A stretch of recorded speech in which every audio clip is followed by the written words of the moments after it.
시청자 여러분 안녕하십니까? 헬로티비 뉴스입니다. 먼저 오늘의 주요 뉴스부터 보고 오시죠.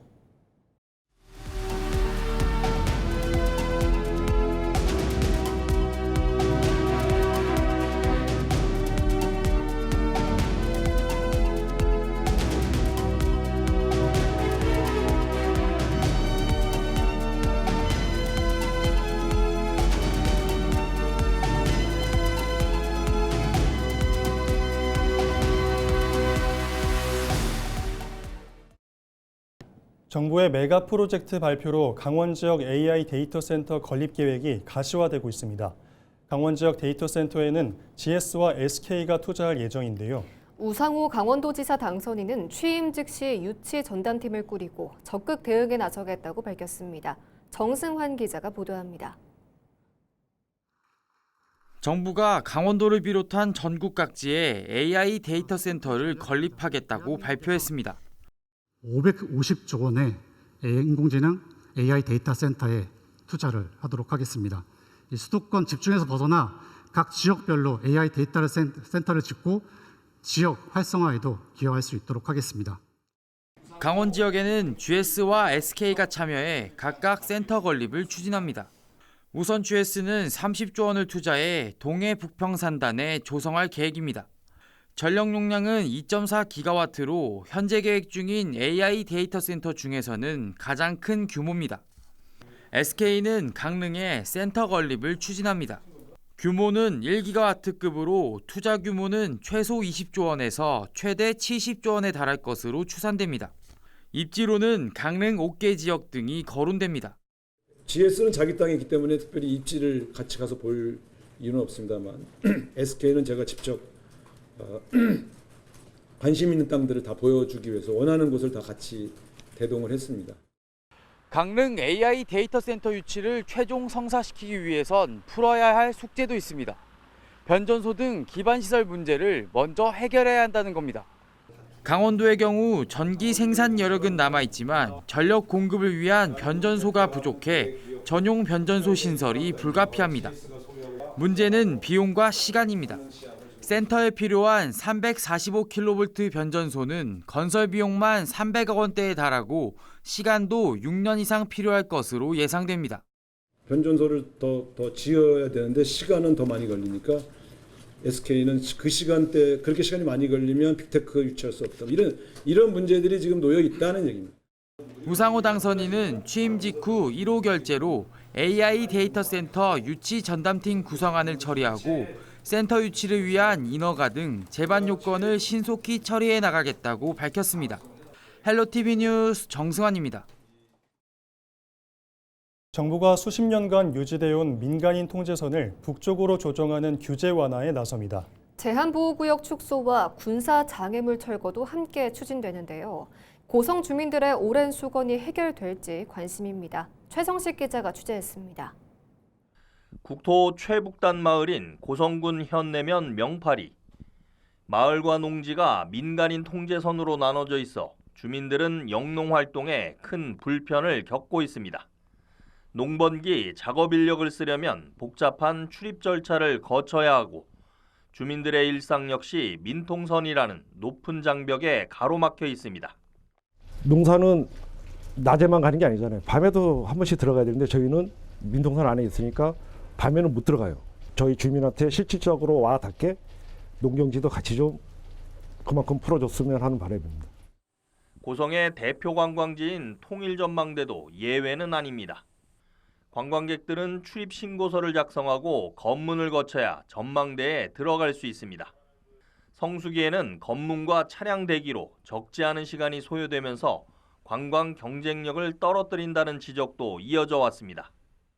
민통선은 안보의 상징이자 관광자원이지만 동시에 주민과 관광객들의 접근을 가로막는 규제로 작용해왔습니다. 이 같은 상황에서 정부가 70년 만에 대대적인 접경지역 규제 완화에 나섰습니다. 국방부는 민간인 통제선을 2027년부터 단계적으로 조정하고 제한보호구역 축소와 군사장애물 철거 방안 등을 발표했습니다. 민통초소 이전과 경계 울타리, CCTV 설치 등을 통해 안보는 유지하면서 주민생활 불편을 줄이겠다는 겁니다. 기존에 지방 정부가 부담하던 민통선 조정 비용은 특별한 희생의 특별한 보상 차원에서 국가가 전액 책임지겠으며 민통선의 효율적 설치, 유지, 운영을 위해 지방 정부와 협업해 나가겠습니다. 정부 발표 이후 고성군도 조만간 관할 군부대와 군사규제 완화를 위한 세부 협의에 착수할 계획입니다. 민통선을 통일전망대로 조정해 명파마을 주민들의 영농 여건을 개선하고 관광객들의 통일전망대 접근성을 높이는 방안을 우선 협의하기로 했습니다. 다만 영농지역 개방을 위해서는 농지 주변 경계 울타리 설치 방식이 핵심 과제로 꼽힙니다. 또 민통선 안에 있는 건봉사 일대 역사문화유적 개방 역시 규제 완화 안건으로 검토하고 있습니다. 지역의 경제성이라든가 여러 가지 관광 이런 것들은 엄청 변화를 크게 가져올 수 있어요. 이거는 정말 잘 됐다고 보고 앞으로는 이렇게 좀 현실화하면서 가는 게 옳다고 봅니다. 우리 주민들의 삶을 잘 살 수 있는 여건을 조성하는 것이 국방부가 갖는 어떤 기본 매뉴얼이 아닐까 싶어요. 그런 부분에서 아주 긍정적으로 생각합니다. 다만 도내에는 여전히 광범위한 군사시설 보호구역이 남아 있습니다. 강원특별자치도는 강원특별법 군사특례를 활용한 추가 규제 개선안을 국방부에 건의하고 민관군 협력체계를 통해 후속 규제 완화를 추진할 계획입니다. 헬로티비 뉴스 최성식입니다. 민간 사업자에게 특혜를 제공하고 뇌물을 받은 혐의로 기소된 심규원 전 동해시장이 1심에서 중형을 선고받았습니다. 부산지법 동부지원 형사 2부는 30일 특정범죄 가중처벌법 위반 혐의로 기소된 심규원 전 시장에게 징역 9년 6개월을 선고하고 법정 구속했습니다. 또 벌금 12억 원과 추징금 6천만 원을 명령했습니다. 재판부는 현직 시장의 지위와 권한을 이용해 뇌물범죄를 저질러 동해시 행정의 공정성과 국민의 신뢰를 크게 훼손했다고 판시했습니다. 심규원 전 시장은 한 시멘트 회사 간부로부터 인허가 편의를 대가로 약 11억 원을 받고 수산물 업체 대표를 대개마을 조성사업 대상자로 선정해주는 대가로 현금 6천만 원을 받은 혐의로 재판에 넘겨졌습니다. 강릉에서 올해 처음으로 일본 뇌염을 옮기는 매개 모기가 확인돼 방역당국이 주의를 당부했습니다. 강원특별자치도 보건환경연구원은 지난주 강릉시 일대에서 채집한 모기 가운데 일본 뇌염 매개종인 작은 빨간집 모기 5마리를 확인했다고 밝혔습니다. 올해 도내 일본 뇌염 환자는 아직 보고되지 않았지만 지난해 전국 일본 뇌염 환자 7명 중 1명이 강원도에서 발생했습니다. 질병당국은 지난 17일 대구에서 채집된 모기에서 일본 뇌염 바이러스 유전자가 검출돼 감염병 위기 단계를 경보로 격상하고 예방수칙 준수를 당부했습니다. 민선국이 출범을 앞두고 원주시정의 밑그림이 윤곽을 드러냈습니다. 시민주권시대 준비위원회는 미래산업 육성과 조직 개편 방향을 제시하는 한편 민선 8기 주요 정책에 대한 재검토 필요성도 강조했습니다. 준비위원회의 마지막 활동 내용을 박건상 기자가 정리했습니다. 15명으로 구성된 시민주권시대 준비위원회가 그동안의 활동 결과를 공개했습니다. 준비위원회는 4개 분과로 나눠 기획, 행정, 민생경제, 첨단산업, 복지, 관광 분야의 공약 이행 방안과 주요 실행 과제를 정리했습니다. 구자열 원주시장 당선인은 우선 인사 원칙과 조직 운영 방향을 가장 먼저 제시했습니다. 강단을 갖고 의지를 가지고 외압을 견뎌내는 게 얼마나 힘든 일이라는 건 아마 여기 계신 모든 분들이 잘 알고 계실 겁니다. 그거를 제가 끝까지 지켜낼 겁니다. 합리적이고 공정한 우리 청내의 인사 라인 검증 시스템을 통해서 그런 정책을 펴나갈 거니까 우리 민선국이 원주시는 의료 AI와 바이오, 제2첨단 의료복합단지 조성 등 미래산업 기반 구축에 행정력을 집중할 계획입니다. 이를 위해 첨단산업 전략추진단을 설치합니다. 다만 반도체 산업 관련 정책의 부재는 아쉬운 부분으로 지적되고 있습니다. 실제로 최근 정부가 발표한 반도체와 바이오 산업 육성 정책은 수도권과 전남 등 서부 지역에 집중되면서 강원권은 상대적으로 소외됐다는 평가를 받고 있습니다. 이 때문에 준비위원회도 반도체 교육원 운영 등 기존 반도체 정책 전반을 재검토하고 새로운 전략 마련이 필요하다고 판단했습니다. 일정 부분 조금 손은 봐야 되겠지만 이건 지속해서 간다는 의미로 거기다 집어넣은 것입니다. 그다음에 나머지 2개 반도체 관련 사업이 더 있는데 이 경우에는 아직 저희가 명확하게 방향 설정을 하지 못했습니다. 준비위원회는 또 꿈이론 바우처와 각종 축제에 대해서도 사업 효과를 분석해 개선 여부를 검토하기로 했습니다. 이와 함께 창의문화도시 정책과 다면평가 제도도 전면 재설계할 방침입니다. 민선국이 출범과 함께 민선 8기 주요 정책에도 적지 않은 변화가 예상됩니다. 시민주권시대 준비위원회는 30일 공식 활동을 마무리하고 7월 중 분과별 보고서를 보완한 뒤 최종 백서를 발간할 계획입니다. 헬로티비 뉴스 박건상입니다.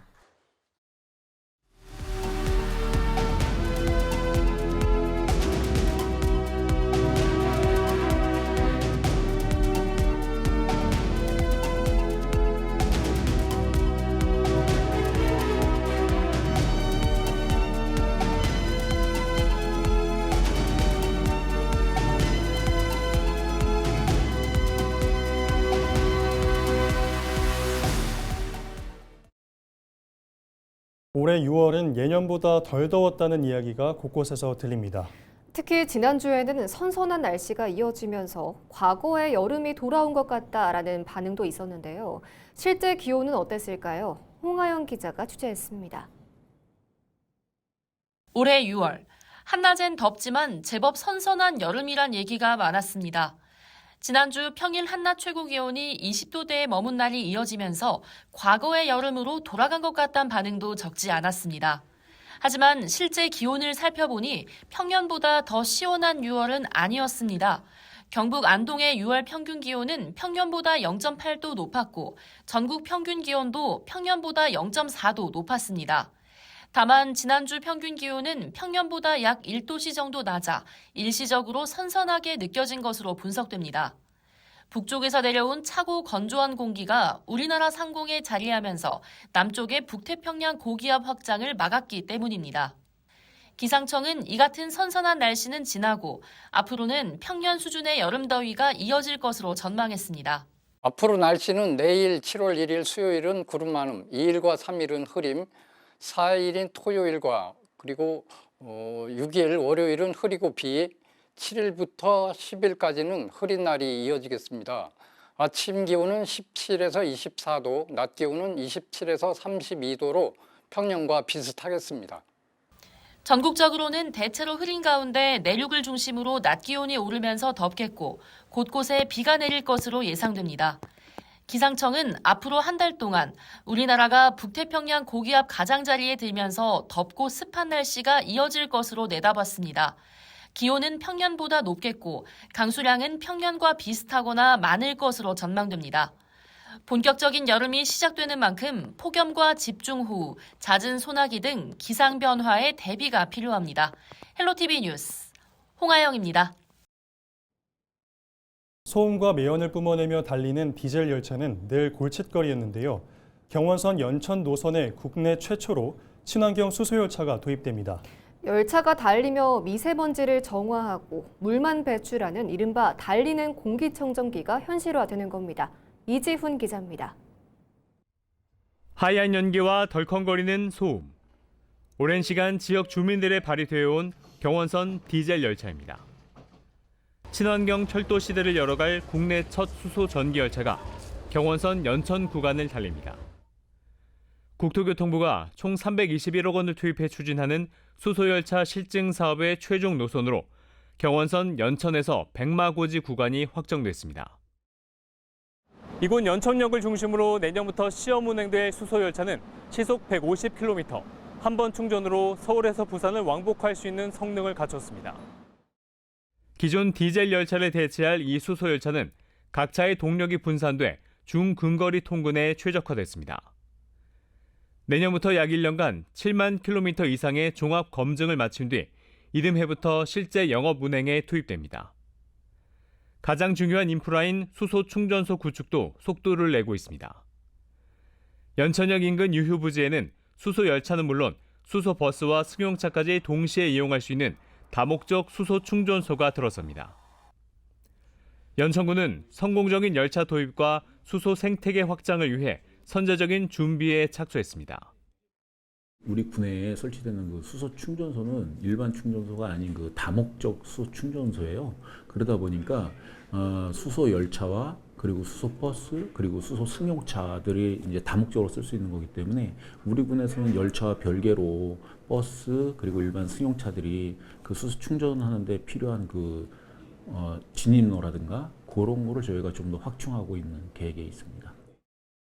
매연 대신 깨끗한 물만 배출하는 청정 수소 열차가 연천군을 시작으로 우리나라를 친환경으로 물들일 준비를 하고 있습니다.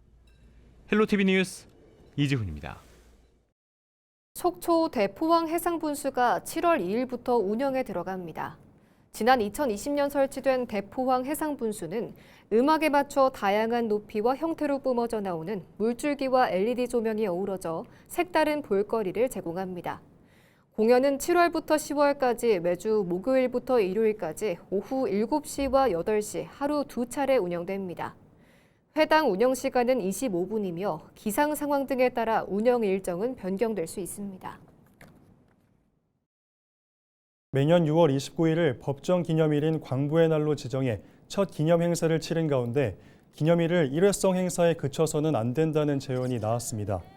강원연구원 김예진 박지영 연구위원은 지난 29일 발간한 정책톡톡 보고서에서 광부 구술사와 생활사를 기록하는 국가 차원의 기록 보관 체계 구축과 탄광 산업 유산의 관광 교육 콘텐츠와 진폐 환자와 유가족을 위한 의료복지 통합 돌봄 체계 마련이 함께 추진돼야 한다고 밝혔습니다.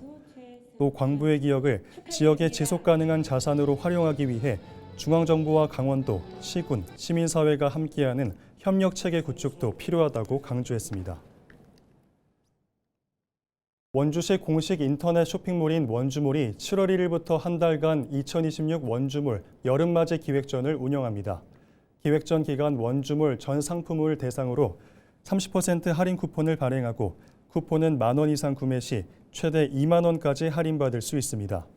또 신규 회원에게는 적립금 5천 원을 지급하며 적립금은 지급일로부터 7일간 사용할 수 있으며 다른 쿠폰과 중복 적용은 되지 않습니다. 운전면허증을 분실하거나 훼손해 온라인으로 재발급을 신청할 때도 이제부터는 사진을 변경할 수 있게 됐습니다.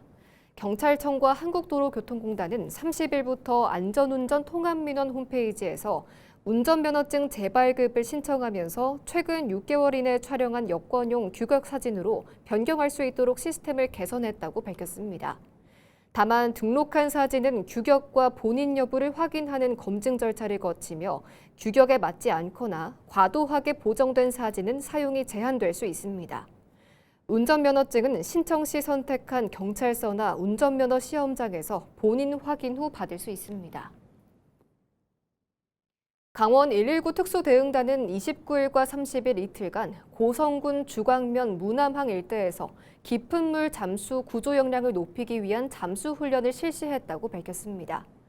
이번 훈련은 실제 재난 현장을 가정한 실전 중심 교육으로 진행됐으며 훈련에는 긴급기동대 소속 구조대원 13명이 참여했습니다.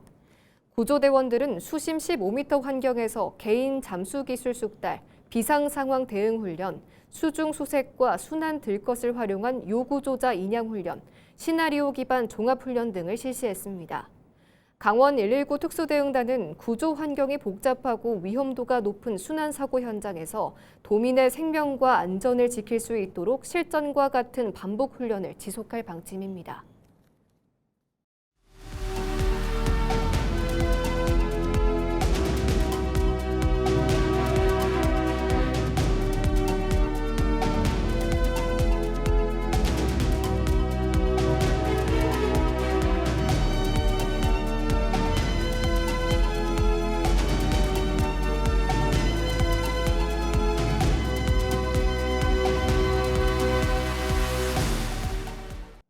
이상으로 뉴스를 마칩니다. 시청해주신 여러분 고맙습니다.